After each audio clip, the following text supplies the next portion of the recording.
All right, welcome everyone. This is Bob Mauer. It is Tuesday, the 11th of Feb, right around 4:30 my time. I want to do a deeper dive into two strategies that were recently introduced and were benchmarked yesterday. So we'll see how those set up.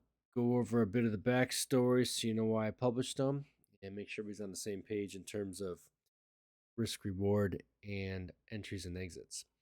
So I'm referring to 344 and 345. If you dial into the portal, you'll see the most current PDF version right there. Click on it. And there we have them. So 344 here in this row. Bear spread, lean hogs. Take a look at that one. It's an average in scenario if you'd like to do it that way. And then also 345, it's a bull spread in cotton futures, the May versus July. Again, an average in scenario if you want. Let's hop on over to the charts and see how it lined up. All right, first of all, 344 here in yellow. Bear spread, lean hogs. July versus August contracts. The risk reward, as it shows on the PDF, right there for the regular entry.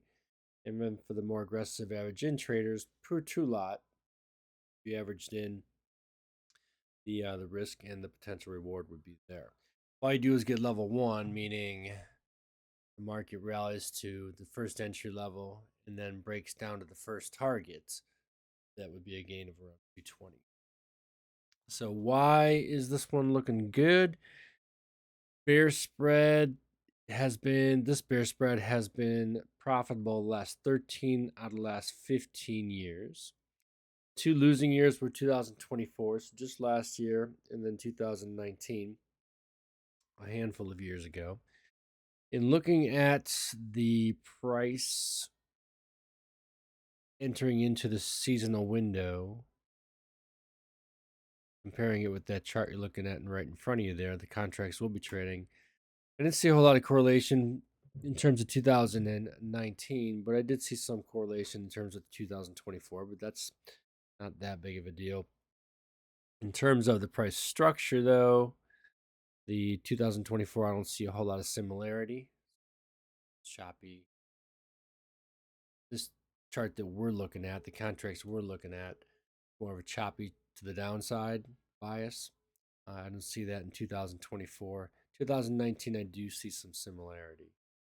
So just keep that in mind. I looked at the risk reward profile in those particular years, and it didn't really scare me off because we're looking for price improvement anyway. So net, not a big deal. The benchmark to stop range. So our benchmark happened yesterday. Price was 87.5. Our stop is up here at 187.5. So 100 points in lean hog futures is worth 400 bucks.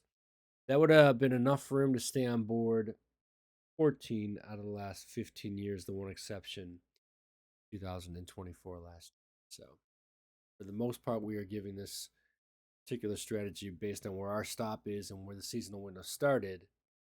Plenty of room. All right. So that's all that. So what are we looking to do? We're looking to get short. And first entry level is 102. So the benchmark happened yesterday, like I mentioned, at 87.5. First entry level is 102. Second entry level is 132. Then our stop is up here at 187. Our two targets are 47 and negative 12 half. We are basically going with the sideways trading range. If we were to look at this lens, basically see that for the most part, this market's been at a low of about, say, 75 and a high to 172, so about a 100-point range. Looking for this thing basically to stay right within the range, rotate back to the upside, then rotate back to the downside within our seasonals in the driving seat. So that is what we're doing. So we're going with the trend, and the trend in this case, in my opinion, is sideways. That's lining up well with seasonal. So we just need to see this market pop a little bit and then rotate back, or basically give it a reason to revisit towards the top third of the range it has been trading in, and then rotate back to the downside. All right, so that's strategy number 344, bear spread and lean hogs. Everybody should be on the same page with that one. So now let's look at 345, the bull spread in cotton.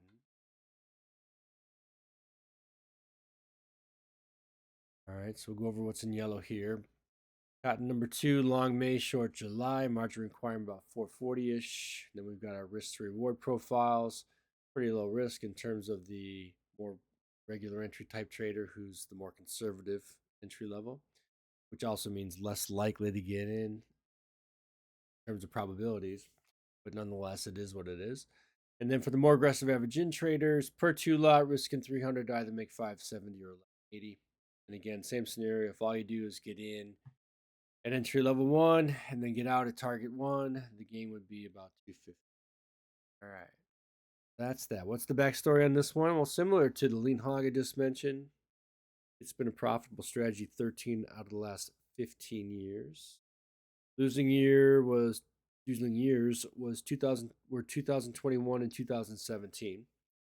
Neither one of those years have correlation in terms of the incoming price going into the seasonal window.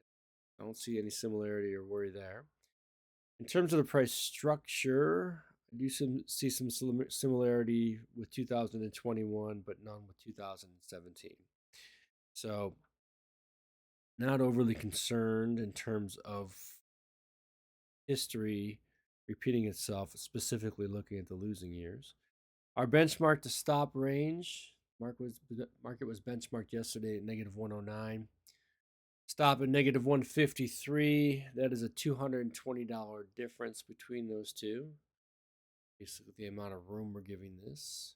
And that would have been enough to stay on board 13 out of the last 15 years. So, looks to me like that should be ample amount of room and be able to still keep the trade manageable. So here we are. What are we looking to do? We're looking to buy or get long. Where? Well, yesterday's benchmark at negative 109 was the first place. And then the second place down here at negative 137. So we'd actually need the market to break down through these swing lows back in November. So we'd have to break down and then fade back to the upside, find selling. It's not enough to get down to this negative 153. All right, so negative 109, entry level 1, negative 137, entry level 2. Stop level negative 153.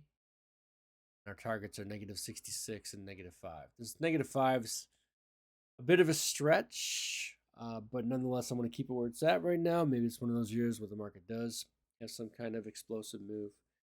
I believe that even though it's low probability, it's a possibility. So I just wanted to put it out there basically. And as you can see in the past, there's been some instances where this market has had some decent moves. Now, maybe not to that length in this short of time, but still, it's had some really sizable moves. So, who knows what can happen? Market basically has been in a slightly lower downtrending range. Okay, something like that, where we've had a high here, a low, a lower high, a lower low, a lower high. So market basically has been moving a little bit lower there. Excuse my dog in the background. The trend hopefully will be maybe one more new low and then push her on up into new high territory. All right, so that is basically the bigger picture for this one and chart structure we're dealing with. We want this thing to basically hold near lows and then push on up. Now, this white line here is the 200-day moving average. Tends to be a reactive area that markets tend to react off, in my experience, and then kind of see what happened up here. So we're going to have to break through that. I imagine there's going to be some resistance right about there. Maybe camp out there for a couple few days, see how it plays out. And that's at about negative 90. Obviously, our first target is north of there, 66. So we'll need to do some work. All right. So that is strategy number 345, bull spread in cotton. Cotton has been beat up lately. The export sales have been a little bit slow. That's helped to push the market down a bit. And the dollar has been relatively strong. That's helped to put a bit of a ceiling in cotton enthusiasm. That all said, the way things are lining up so far this year, as far as I can tell, the profitability of planting cotton isn't there or isn't ample enough yet, which means price needs to move higher in order to incentivize producers to plant. So they'll need to start, in my opinion, working its way into the marketplace. So fundamentally, maybe the spread will catch a bid at the same time that the cotton futures really start catching a bid. All right. So 345 bull spread cotton number 2. We know the risk reward. We have an idea of the backstory, and we also have our entries and exits. We should all be on the same page. All right. I think that should bring everybody up to speed on those particular strategies. If you have any questions, comments, anything of interest, feel free to let me know. I'm going to leave it there. And thanks so much for watching.